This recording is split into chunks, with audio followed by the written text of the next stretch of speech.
fresh from our field or from our garden. Just now my husband he get from down, then he bring her up. So I will prepare now this one. I will clean, then I will cook.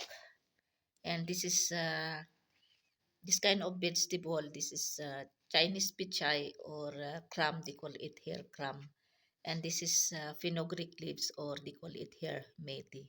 So I will add more some potatoes. Yan, pagpag natin because some dust inside. Yan. So I already washed these vegetables 3 times. Now I have to cut or slice now this one. Slice natin.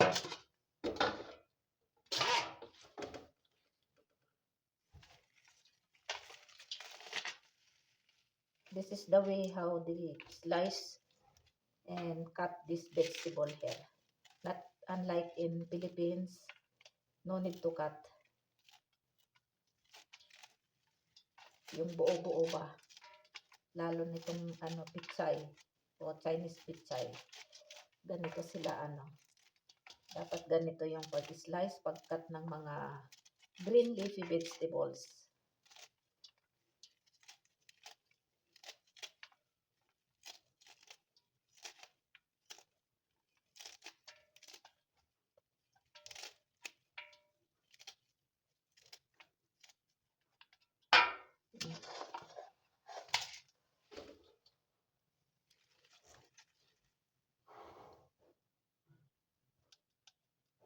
I will start to cook now because time check is 11:35 a.m. So these are all only the ingredients. I cut already all this one.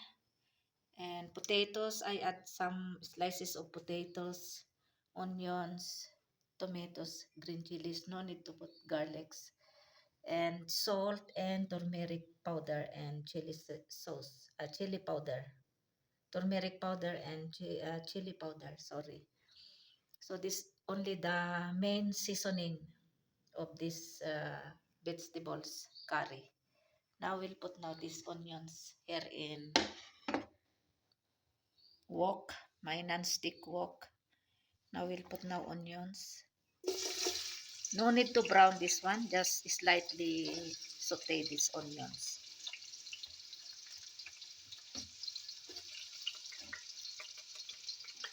So this is our bayan together with dinner.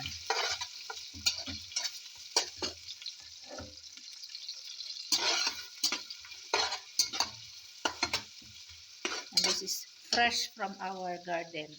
This kind of vegetables. And this is sweet. Yun bang manamis-namis siya kasi bagong pitas sa field.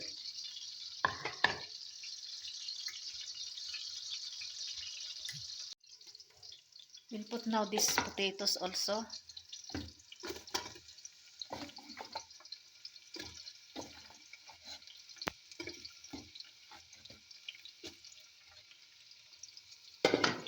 This is another way of cooking, another version of cooking.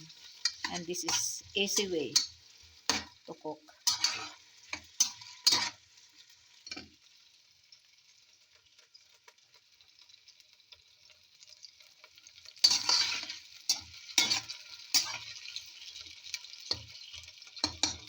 So we have to cover it.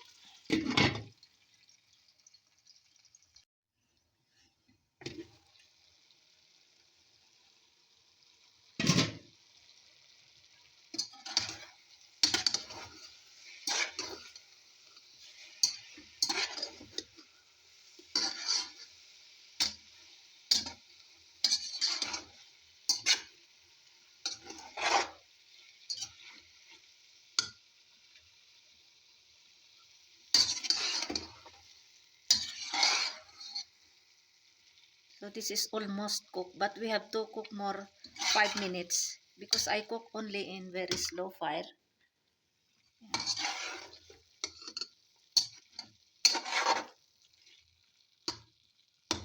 So we'll cover again, then we'll check again after 5 minutes, then will turn off the flame.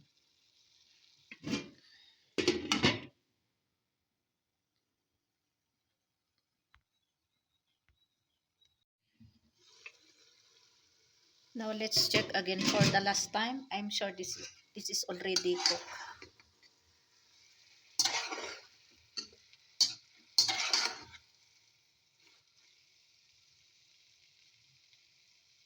So this is already cooked. We have turned off now the flame.